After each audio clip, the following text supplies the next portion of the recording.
let's start this interesting conversation. So hello, everyone. Welcome to the BEwell Hub series. Again, it's a get-together, a space where we bring on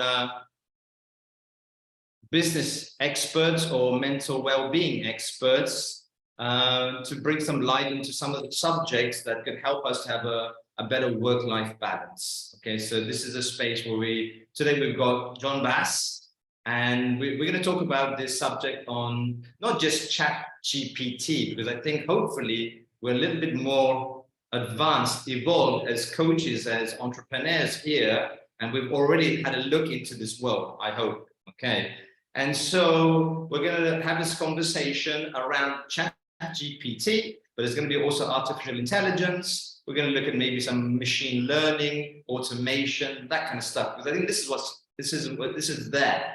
It's on our doorstep.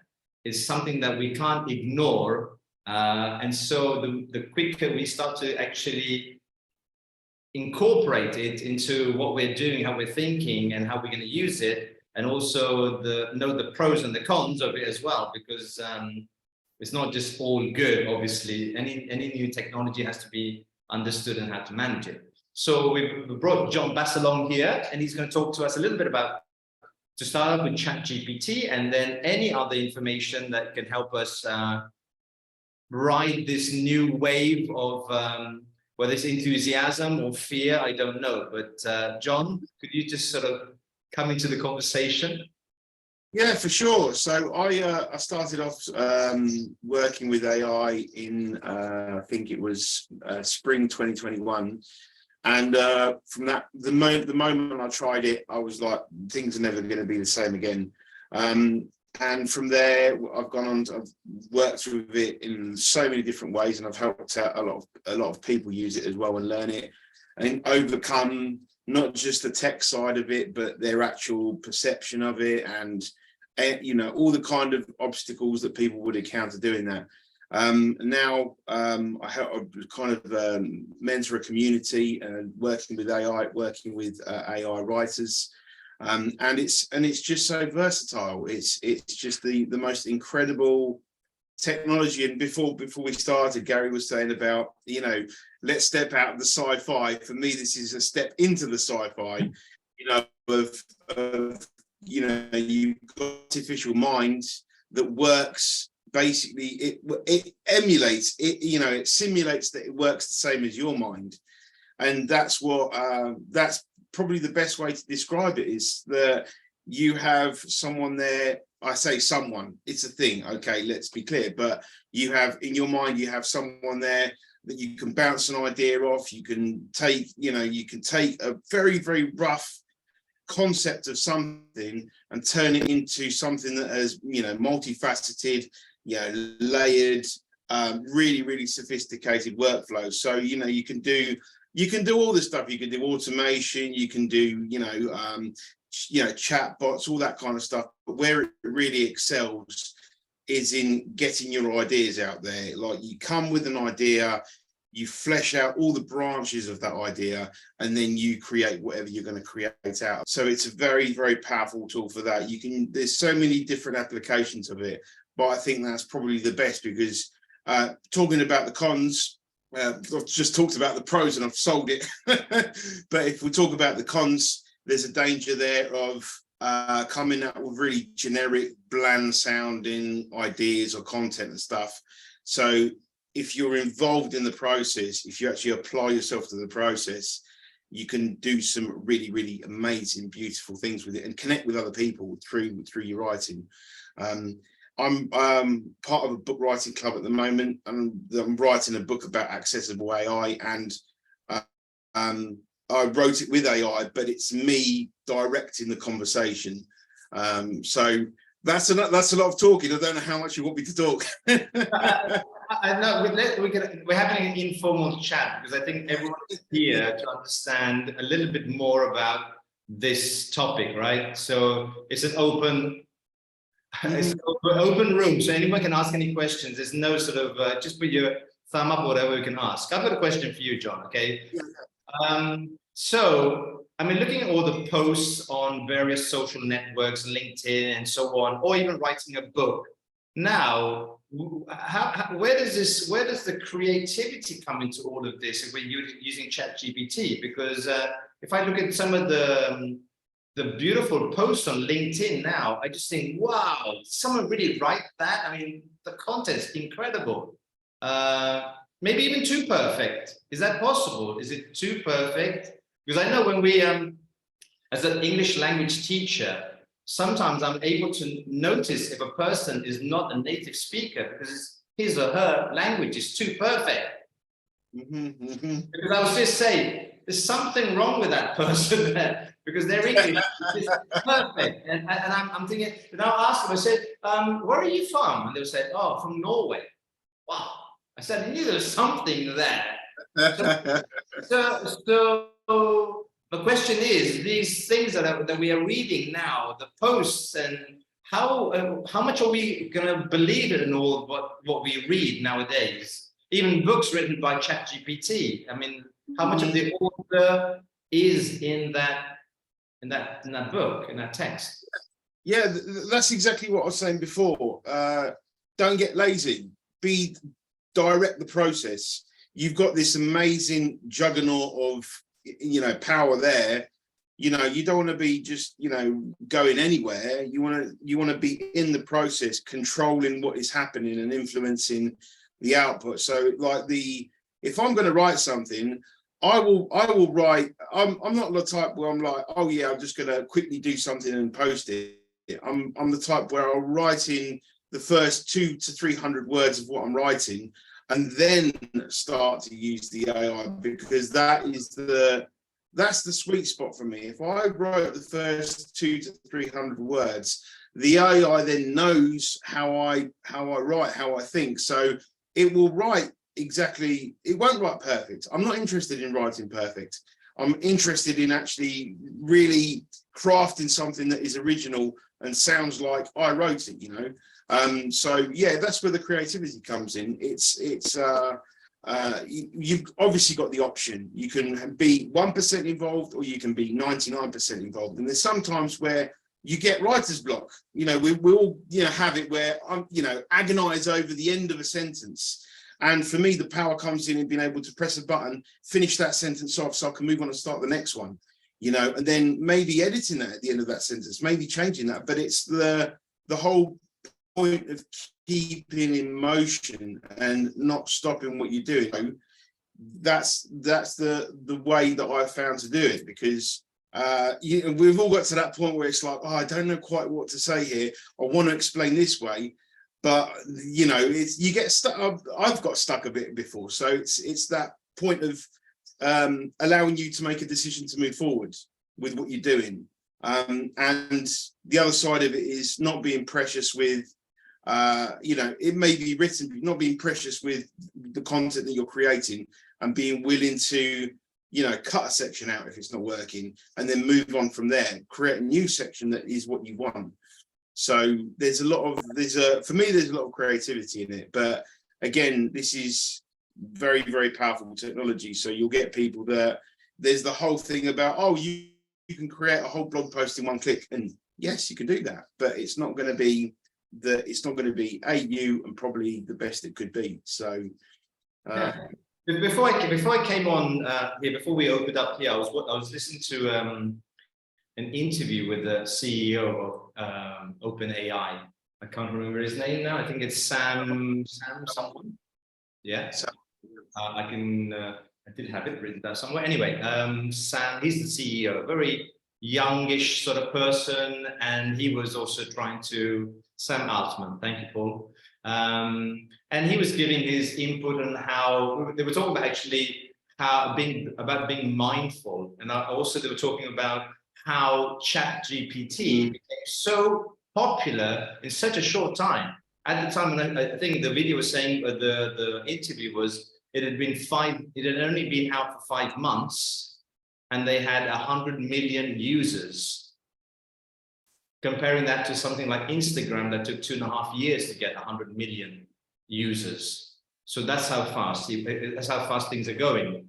And but what also struck me is the questions that you can ask, and at this point you can ask any question. I had a meeting yesterday in my school, and we were brainstorming without using ChatGPT. And today, this morning, as I was coming to my school, I was thinking, Jesus, we were doing a brainstorming without using ChatGPT. Why didn't we use it? And so my question was, would that have been a help or would it have been a hindrance? Is my question there, because we were throwing all these ideas up and we were writing it all down. We spent 2-3 hours. Yeah, we could do this, we could do that, and probably ChatGPT could have come up with that in I don't know, in 10 minutes. Mm-hmm. Yeah. The analogy that I always use with people, it's like a big digital mirror. So you explain the idea, and then you could say something like, brainstorm all the ideas that could achieve my goal, and it will do that. And then you can explore. It's like you create branches of not just the initial brainstorm, but all the, the satellite ideas around it that are connected. So there's nothing you could sat there with the team and explored each branch of that idea. So yeah, if there's something to brainstorm, I could be like, I've got this idea, and show me all the ideas that are connected to it, or what possible things might have I not thought of. Explain those to me. So yeah, there's just so many avenues. It's incredible. Mm-hmm. And then I also, while I was sort of researching this new topic that I'm really into now, I really want to know more. I read this book. I'm still reading the book called Life 3.0. Life 3.0 by and the author is Max Tegmark. And there's some interesting questions there as well. Whether artificial intelligence is going to be our slave, or is actually going to take over and become our God, was the question. And how fast is that going to happen? And can we control that? And are there any sort of security systems to sort of keep it under control? Where do you see this going, John? Is this going to just explode and there's going to be no control over this, or?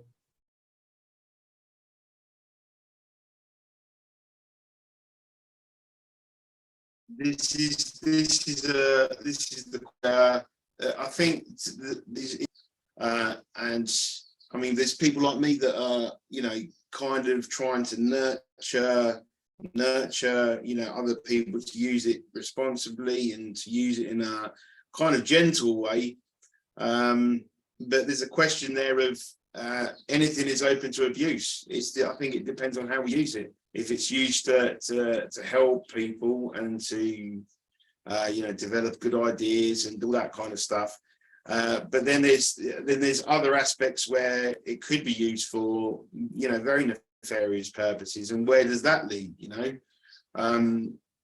So I see. I'm hopeful. I see it as being something where we teach it, we help it learn, and help ourselves learn at the same time. That it's a tool to support us. I don't like that what's the word I'm looking for? Either or, black or white, slave or master. I think there can be an equilibrium there, because even when I'm doing work with the AI, I will say thank you. Thanks for that. What else can you tell me about this? So I'm polite to it. And I was having a conversation with someone yesterday who also said thank you. Thanks for that information, and moving on.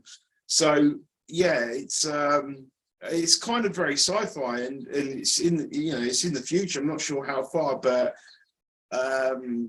when you look at also all the other stuff that man has done, or humankind, there's a question there about, is it going to be abused or not? Where does that kind of road lead? So there are people out there that, just want to kind of, in the content world anyway, they just want to get the content up there as soon as possible, as fast as possible. It doesn't matter really about the quality. So we're talking about content, but at this point, asking questions, you could ask any question to ChatGPT, and you could even say something like, "I've got 100,000 euro to invest, and according to the trends of the last 10 years or whatever, what do you think? Where should I invest? Where would be the best place to invest 100,000 euro?" Would that give you an advantage over people who are not using this? Potentially, yes, but there's a huge caveat there, which I don't think I've talked about yet, is AI can lie. So it can make up information. And that's the other big pitfall here, is that you can ask a question that you know the answer to. And this is the other reason why you have to know what you're talking about. You can't just write about other stuff that, and specifically if you're asking technical questions, or like you said, questions that are, really important. I would never rely on an AI to give me an answer for that, because it could just make it up. And then, you're relying on that information. I think there's systems out there where there's AI bots that study, financial markets and stuff. But, even then, I have no experience in that kind of stuff, first of all, but I would not ask the AI a factual question that I don't know myself. I'd use it to develop ideas, but I'm not going to go down the route of finding information through it that may or may not be accurate. Okay, no, but it was just some of the sort of thoughts coming up, even with my children. I've got 3 kids, and obviously they're into ChatGPT now. They're all, so they think, why study? Why do I need to study? Because any question that could be asked, I can just put it in there and I've got the answer. However, listening to the interview with, I didn't write that guy's name down, was Sam Altman, sorry. And it said that in America, 70% or 71% or something like that of teachers are now using ChatGPT or artificial intelligence in their lessons. Yeah. I was surprised by that. I thought there would be some sort of obstruction to using that in the classroom, because that would actually demean their sort of authority or their knowledge in the classroom. But 70% seems quite high, so they're actually embracing this technology. Yeah, I mean, as a learning tool, as a way to start to get ideas, help people think, I think is the key thing there. If you've got a tool where either a student or a teacher can interact with that tool and prepare a better learning experience, because we all learn in different ways. So for example, I did a CBT workbook for 2 people, and I said, give me some keywords about yourself, and they gave me the keywords, and then I created these 2 workbooks, and they both absolutely loved them, both very differently written. Both one was using kind of quite formal language, and the other one was using all visual language and metaphors and stuff. And these two people absolutely loved them, and they're essentially the same content, just framed differently. So as a learning resource to help people, explore their kind of own mind better, I think that's a great idea. Yeah. Really good. So just to understand, so if we were I'm just trying to understand the context of teaching and learning and so on. So actually to have a personalized study plan for a person, you would put the person's name in the question. So, example, could you give me a CBT or a study plan for I don't know, Alessandro Carli specifically? Is that what you would do in a question, and then ask ChatGPT to give you some thoughts and ideas on that? No, because I would give the characteristics. So this person is a kinesthetic learner. They learn through humor.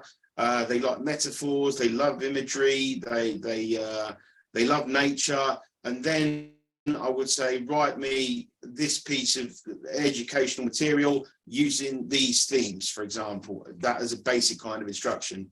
And then it would say, you know, give the whatever it was, but it would use all that information to influence the actual content. But it could be the same content. I could even load a piece of content in, first of all, say this is the lesson plan. I need to do 3 different versions of this for 3 different students. The first is blah blah blah blah blah. The second is blah blah blah blah blah. The third is blah blah blah blah blah. And then it would give me 3 different options to go from.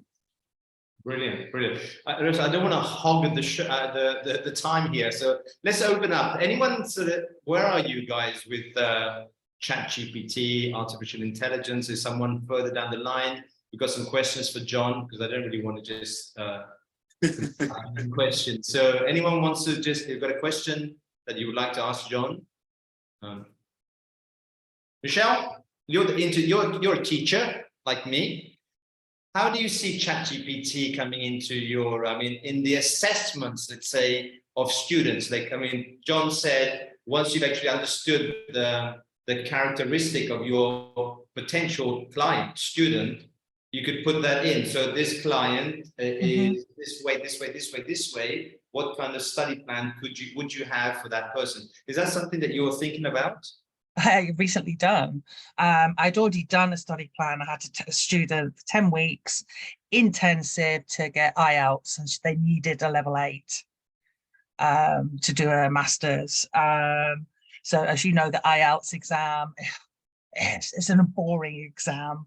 So yes, I understood her learning style, her timetable, the fact that she had trips going on. I put all that information in after I'd already sent her. I sent her a plan. So we organized our calendar. But then, yes, I used ChatGPT. Okay, learning, give me a model. How can I do a 3-point model on the writing part 2? This is the criteria. You know, I put in all the SIRS criteria and everything. Yeah, we did a lot of work with ChatGPT. And then when she was doing her writing, put her writing into ChatGPT and asked it to correct it and give it a score, because she put in the criteria. So it gave her an idea. She wasn't waiting on me as the teacher. We worked together in partnership. But yeah, she got involved with ChatGPT as well. And she passed. She got a level 8. Didn't think she would to begin with. We really didn't think she would. But because she was guided with, I know, she had answers there and then. She put in stuff into ChatGPT and it corrected it there and then. Like I say, she didn't have to wait on me. So we had a really, really exciting 10-session journey. But ChatGPT was involved. Yeah, most definitely. Graphs, bars. Give me the 10 key words that I need when I'm describing a graph and a bar, just so I can kind of memorize it. The second part of the essay, I have to use blah, blah, blah, this kind of language. Give me 10 examples. There's stuff out there on the internet, but it's like pages and pages and pages and pages. Keep it short, keep it sweet. How did you feel, Michelle? How, you were the teacher or you were the guide for her. How involved did you feel, or did you feel that ChatGPT was doing your job? No, not at all. Not at all, because it only did what I asked it. It only went as far as the questions what she did with it. That was like her journey. But the way I ask it, like John was saying, please, thank you. Hi, good morning. How are you doing today? He always tells me I've got no feeling. Can't tell you that. I always tell him I've been reflecting on this. I've got a few changes. Okay, let's explore. What have you been reflecting on? He talks to me. He's my buddy. He's male. I haven't given him a name. But he's my friend. I say good morning, good evening, thanks a lot. He always wishes me luck with whatever I'm working on because he's been given so much detail by me. You know, he always asks, you know, have a great event, or I hope XYZ happens because I've said this is what my purpose is. So yeah, use it. It's the mindset. I think John made it very clear. It's about the mindset that uses, that inputs the information. Right. It's a tool, Gary. It's just something else to put in our backpack, pull it out every now and again when we need it, and it can be our friend. And anyone else using ChatGPT? Thanks, Michelle. Anyone else? Paul does. Paul's master. Paul's a master. No, he's not. And Sandra, are you using it? Have you used it? No, Not at all. no, not at all yet. I'm still very much confused about, you know, ChatGPT and artificial intelligence, because it kind of scares me. I tell you the truth. Maybe because, you know, I'm not exactly a Generation Z person. I'm an old boomer, but and I have to get used to this, because what John was saying was focusing on the fact that you need balance, okay? But unfortunately, I believe that it is going to be very, very difficult to find balance, because there's not, you know, there's one thing about our brain, our mind, that is very, very, you know, rigid, and that's pursuing pleasure and avoiding pain. And we are not going to go around that. That's the way we're set up since the creation of man. And what's going to happen, I believe, eventually, is that we're going to find this instrument as a tool to either help us avoid pain at all costs, or to pursue pleasure at all costs. And it's going to make things easier. Just an example, I was arguing with my 18-year-old boy just yesterday because, you know, he goes to school, he's a technical school. And for example, they don't teach history in these schools. And he was telling me, well, what's the point of studying history? Okay, because I don't need that. If I have to go to work, I don't really need to study history in the first place. And when a person thinks like that, and because of course studying history is something where you really have to get involved in, you really have to strain your mind, your memory, everything. And it's true. People are going to try to avoid that pain, because it is painful somehow to having to stay there and study and not going to the movies with friends and everything. Where with artificial intelligence, you can just go ahead in a few seconds, have the answers you need. And from there, going to, what's the use of going to school? I mean, really, just take this, you know, like 2 or 5 years from now, we're not going to be needing to go to school anymore. And we forget that the important thing about studying is not to acquire information, as far as I see it, but to get our brain used to work and to assemble this information and to create new ideas. I think this is what scares me about artificial intelligence, not the fact that it may someday become our masters. I don't believe that, or it even may, but it will become our masters the moment we say, if I need something, I can ask artificial intelligence. Then it becomes our master. And that is what I'm afraid of. Well, if ChatGPT can give you a thorough answer to your question, it'd be addictive. At a certain point, you'd be going there rather than just asking a question, how can I find myself a partner, or whatever, something very trivial like that. But you'd be looking for something a little bit more, you know, an explanations, and ChatGPT can give you that. So you'd be naturally drawn there. And I just think, as you said, you just suddenly stop being creative and you stop thinking. Right. You don't have the information. You'd be editing. Right. Exactly. Editing. Right. We'd all become editors. Right. I think there's I'll present the other side to this. Is the one is, yeah, you're getting the art, you're you know, curating or editing, I like that. You're editing, but the thought process is also of asking the right questions. So there's work that goes into that. And yeah, I completely agree with what Alessandra said. The temptation to be lazy is huge, which is why I said earlier, you know, I'd also have concerns about that as well. But the whole process is learning how to think that I've gone through, or in developing how I think. Because once you ask a question, you know, all the answers connected to that question, you really explore it, you have a better understanding, you walk away from that with a better understanding. So yeah, I think that there's a danger there, obviously, because it's extremely powerful, but the benefit of actually coming away with a better thought process or a workflow or a better skill, like with ChatGPT exists, we're still on a Zoom talking human to human about it, because that's what really it comes down to, is being able, why are we using AI in the first place? Either to understand something or to communicate something, or both. So, and who's the recipient of that? Someone else.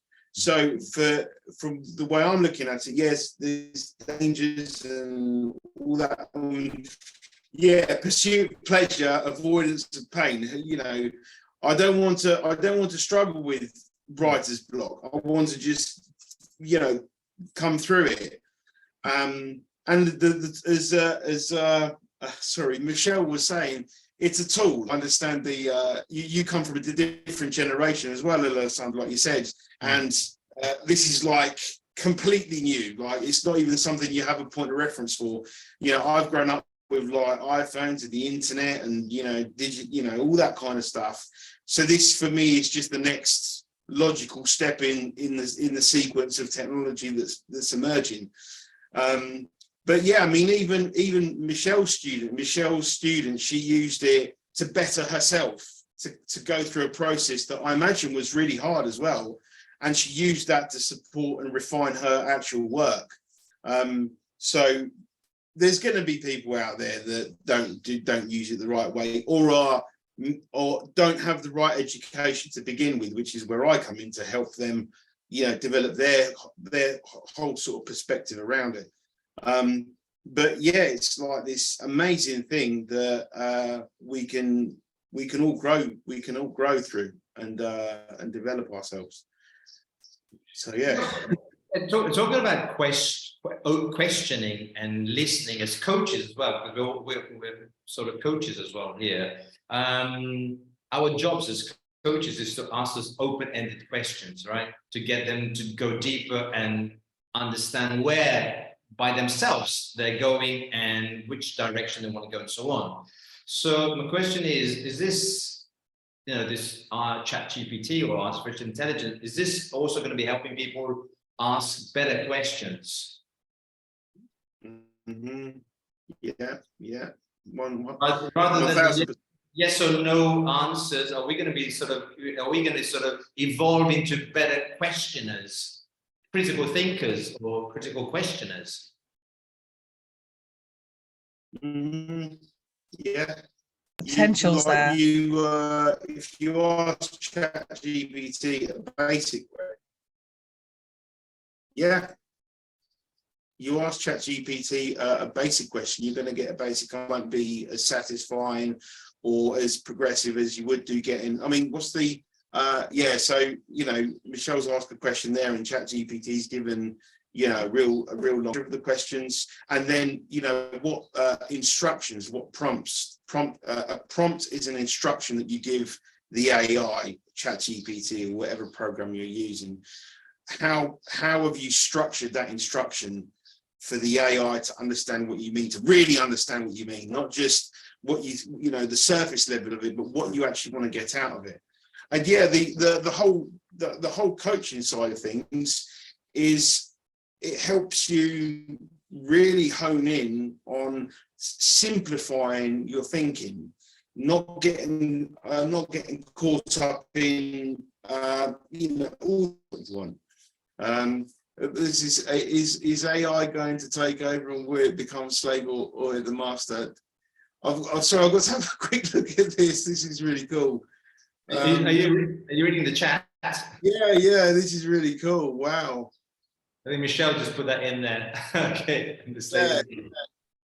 Yeah, it's really cool. So again, just asking different. You can ask anything, you know. So, and where it really, I mean, we're talking about kind of a lot of factual stuff, learning, business stuff like that. If you're writing a story, you can create some amazing stuff from, because it will, you know, it works. You know, it's imagining stuff. So you can say, give me a story about a dragon, a spaceship, and the sun, and it will create stuff. So it's about creating those connections as well. And the more you work with it, the more, you know, neurons that wire together. The more you actually think that way, and the more you explore, you know, the better. I think the better it's going to be for you. So, Paul's got a question. No, you see, for me, it's the case of, you know, what Alessandro was referring to is not applying your mind. People get to the point where it's just easy to get the information. And John was saying, and Michelle was saying, it makes you think more. And I actually agree with that, because, you know, I asked it when it came out, you know, one of the big concerns about it is job losses. And then you challenge it on it. And it came up with, you know, its response was a bit flippant. You know, people could just upskill. And I said, well, what if these people aren't able to upskill in this, you know, in a short amount of time? Not everybody is wired to go and get a degree in a year or 2 years. You know, there's going to be what's involved then. And you challenge it like that, and it actually comes back to you with an answer that says, yeah, I apologize. I was a bit sort of flippant about the response. I should have considered something else. So you can challenge the AI, and in the same way, you're challenging your own thinking. And like John was saying, it's, you know, I find it best to work with the AI on subjects that you and topics that you are familiar with. Because if you, I mean, whether it's coaching or nutrition, or there's a variety of things I know a lot about. And when you know, you ask it questions, like, it will sometimes come back with a wrong response. But if you don't know the subject matter, you're not going to know there's a wrong response. So it works very well like that. Otherwise, and I think this is the thing that people realize, or should realize, is that AI can give you, I think John has said it, wrong information. Gary, you said it. It can give you wrong information, and you need to be aware of that. Otherwise, you can be accessing an AI system that's been trained on biased data, and you're going to get information that, unless you're able to question it. So I agree, there are going to be people, I mean, that's just the norm. There's people now, before the advent of AI, that's not interested in history.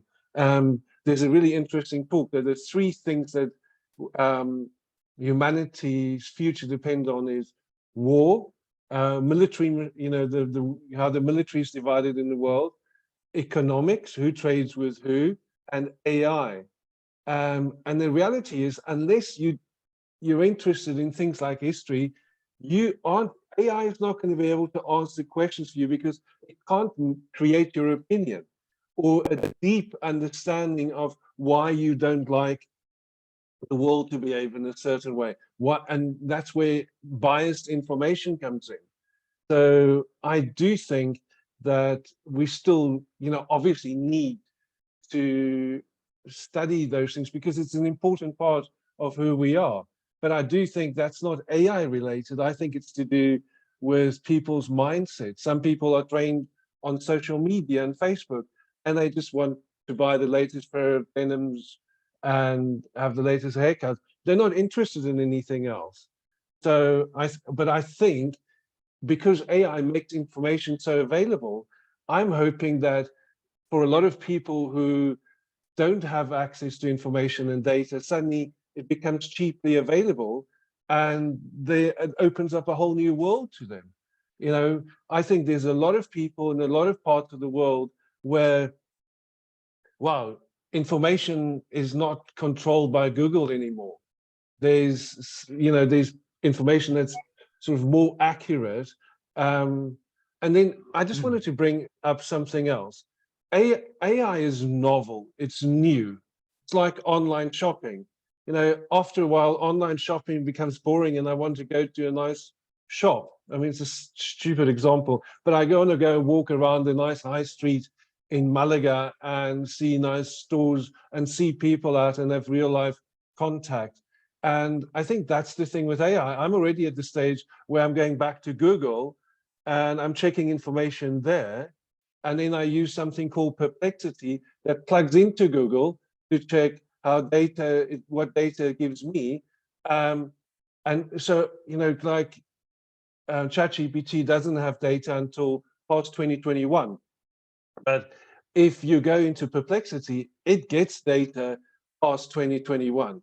And if you then plug those search results into ChatGPT and ask it questions, you get a lot of information. So, yeah, for me personally, it makes you question everything. And because data is now so available, and you can have, like Michelle says, I always joke, anybody that says please and thank you to ChatGPT, is this making sure when they come for us, they go, oh, we like him. So, yeah, I mean, that's my take on AI. Yeah, great there. Yvette, have you got any thoughts on this? Are you using ChatGPT? You're a teacher as well, aren't you? Are you a teacher? I don't know. I'm already retired. I actually just go to schools for workshops. But ChatGPT, I ask my children if they're using it and how it is for them. Actually, they're using it also for work. It's helping them brainstorm, as someone said earlier. But my question is really, how do you start? Because for me, at first I was ambivalent and I was scared, as Alessandra was. But seeing that it is really like money, man controls money. So money is the root of all evil or the sum of all blessings. So it's a tool. It's the same as social media. So AI is this novel, as Paul said, something that's new. And so my question is, how do you start and how do you safeguard yourself? John? Good question. How do you start to use AI and how you safeguard yourself? Now how I would start is have an objective in mind, like have something you want to start with. Content. I would start with content. So have a small thing you want to do, a social media post, an email, maybe the introduction to a blog post, something small, and start experimenting with how you can create that using either ChatGPT or any other tool, any other AI tool you can think of. Have a play around and take the pressure off yourself that you're not doing this for publication. You're just doing it to learn the process. And then experiment, try different. This is all about trial and error until you find the system, the workflow, the processes that work for you. And there's so many different ways you can do it. You can use a question, you can ask a question, you can use an instruction, you can use specific tools that are set up to help you get your ideas across. So start small and then always experiment, see how you can tweak things, how you can optimize things, because it's all in the words that you use. So I know that sounds really simple, but it's not an oversimplification. It's in, you change one word in a question or an instruction, a prompt, and you can massively influence the resulting output that you get. So be careful what words you use, but once you know what words work, use them and rely on them, but don't be afraid to change things along the way as you go. And yeah, just start off with in the terms of content, just start off with an idea that you want to get across. and go from there. And then just a simple idea, something small, and then you can go up from there. And be in the process. Depending on what you're using, try to be as you as possible. You know, don't try and overcomplicate things. Just say what you mean as if you're talking to someone else.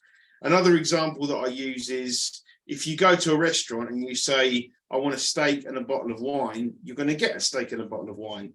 You know, with the AI is the same. You know, or even just say, I have no idea what I'm doing. I need to write an introduction to a blog post about, you know, hiking in Portugal. Give me some ideas about how I can connect with my audience. My audience are, you know, 25 to 30-year-old American tourists who love hiking, but are a bit apprehensive about hiking in the heat. You know, that's quite a complex instruction right there, but it's simple enough that it's going to create a result that is possibly something that you want to work with. So that's the kind of how to get started part.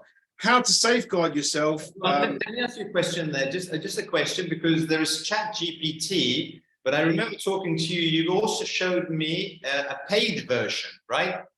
So there's a free version, ChatGPT, but there's also a paid version. And so my question was, why should I go and pay for OpenAI Playground, if I remember correctly? Okay, so this is more complex, but ChatGPT, you get free version and you get the paid version of ChatGPT. The paid version of ChatGPT allows you, I think, web search and your guaranteed access, your guaranteed usage, even when they're at high capacity. That's the consumer side, yeah. The developer side is the playground. In the playground, you get a lot more than just chat. You get what's called complete.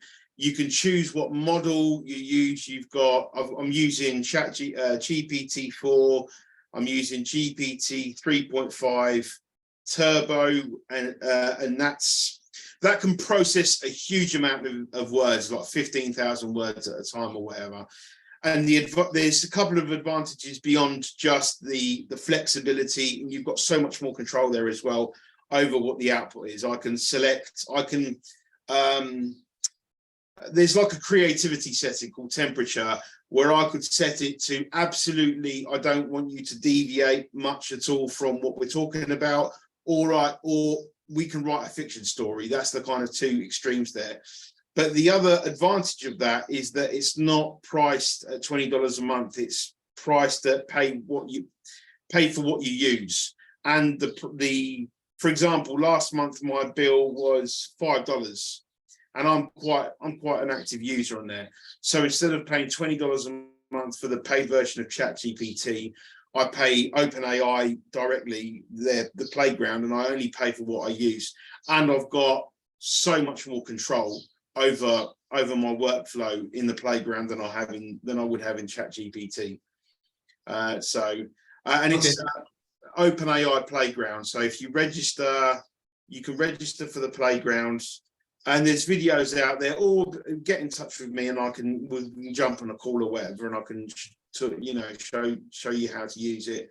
And then I don't remember where it is exactly, but you've got to register for the waiting list for GPT-4, and that usually comes through within like a day or two. And once you've got access to GPT-4, then you're cooking with gas basically. So yeah.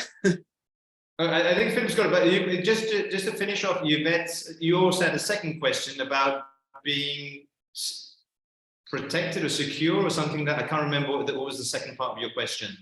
Yeah, safeguarding yourself. Don't give your personal information to ChatGPT or any AI for that matter. Beyond what you're happy sharing, but remember that information goes all across the web to a server, gets logged, and then comes back to you. So don't send sensitive information. Don't send anything that you wouldn't be happy publicly sharing with ChatGPT or any other AI. That'd be, because I'm not saying that OpenAI are nefarious, but that information could be intercepted. it's a possibility. So and you know, that's probably the yeah, that would probably be and the other thing as well is the time that you spend on it. Don't get hooked on using it. You know,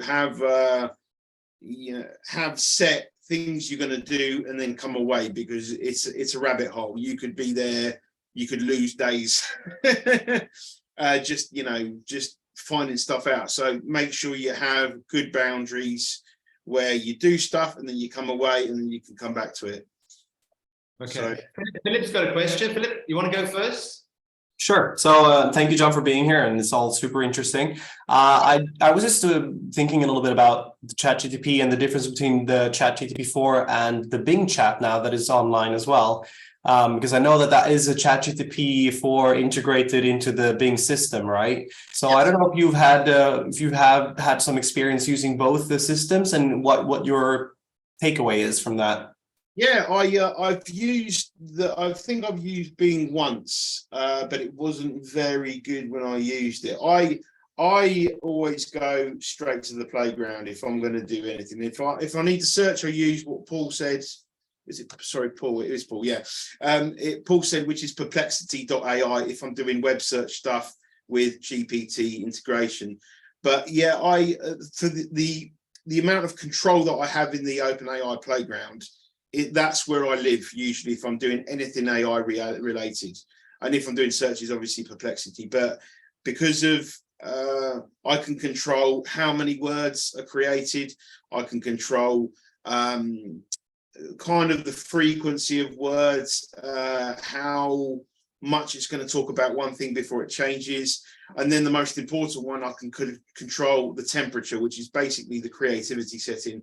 And it goes, that's a granular thing. So I can talk about something in quite, matter of fact terms, or I can start to, talk about things in a really kind of abstract way. So yeah, that's where I live. But yeah, the one that there's two things. I've tried Google Bard as well, which is the Google version of ChatGPT. And they've still got a long way to go there, I think, from when I tried it.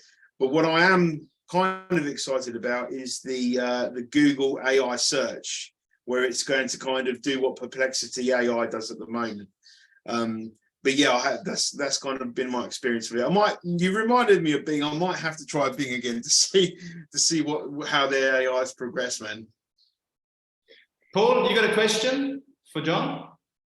Yeah, I was just curious, with the security thing, because I know a lot of institutions won't let their staff use AI because of, information issues and so on. But HeyList, HeyList? No. Okay, so this question won't help. No, because HeyList says they don't store your information and API, ChatGPT. So they basically obviously run on the GPT 3.5 and 4 system. But they don't store your information, and because you're not logged into OpenAI, you're logged in through another. Maybe as a programmer, you'll know this. So you're logged in. Well, I'm making an assumption there, but you work with these things. So you're logged in through another system. I'm logged in through HeyList. It doesn't store data. So if I don't supply names, etc., and I ask a question, and it's running that through the GPT-4 and giving me the answers back, but GPT-4 does not know because I'm not logged into it. Can that be correct, or is HeyList lying to me? Well, the information's still being sent and it's still being connected to an account somewhere, but it depends obviously how their thing says. Because it's still going to be, if you're using the tokens, the tokens or the words that they're using on their end. So there is a log of it, but it's not directly connected to you. So you have got a layer of privacy there almost. But again, that information is still being sent back and forth. So, and then, I imagine that along the line, it's connected to your user account and your IP as well.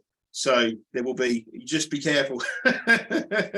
Yeah, but it sounds like you've got the right idea, because you were saying the information can go through without any identifying features, which is, you know, like almost like a case study kind of thing where you change everybody's names and stuff. So yeah, that's a potentially good way to do it. Yeah. And then last thing, I want to share something. Can I share something, Gary? Sure.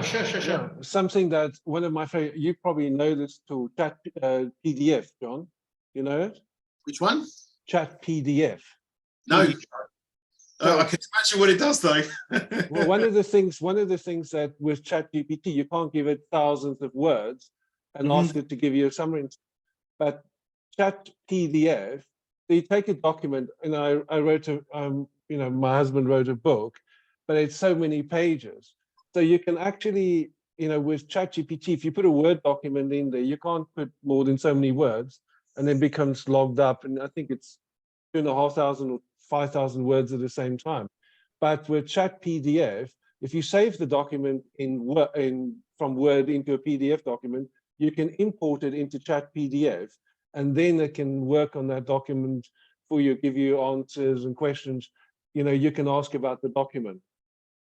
So if anybody, you know, does work with lots of data and wants easier ways to get information from it. Brilliant. Thank you for sharing. Yeah, there's loads of stuff there. We haven't even touched upon automation or purpose. If, you know, if all this happens and we become prosperous and we don't, you know, everything's done for us, machines are working for us, making money for us, then what are we going to do? We're going to have time, because automation is going to save us time. Then what we're going to do with this time, etc., etc. So we could go on and on. It's brilliant. This is just a start. I hope that we're coming to the end now. So I'm going to bring John on again, maybe after the summer, in September, October, when I think we're going to have a break. I'm going to have a break in August, but in September, I'd like to bring John back on again and see what's happened over the next 2 or 3 months, because obviously this is going very fast. I mean, just today's conversation, I don't know, so much came out, and I can imagine in 3 months, 3 months time, where we're going to be, trying to imagine where we are. But anyway, have a look at the book Life 3.0 if you like reading and you want to have a look at it, okay, by Max Tegmark. I'm finding it interesting. I'm going through it. I'm studying it. Actually, I'm not just reading it, because every time I read it, I'm writing all the notes. I've got my little black book. I'm just taking notes of the book. So I'm trying to really study it. I will share the interview with the CEO of OpenAI, okay, Sam Altman. There's a great video interview worth listening, worth watching there. And I think that's it. So we'll come again in September. We'll talk about other stuff. So John, thank you very much for coming along and sharing all your knowledge with us. Thank you all for all coming along as well. I hope we're taking something away from here. And so I'm going to be doing this BEwell series until the end of July. So if you're free, you want to come along, there are some interesting people coming on as well as speakers. Okay, so have a great day, and we'll catch up soon. See you later, guys. Bye-bye. Thanks, Thank you. everyone. Thank you. Thank you, Bye. Gary. Bye. Bye. Bye. Bye.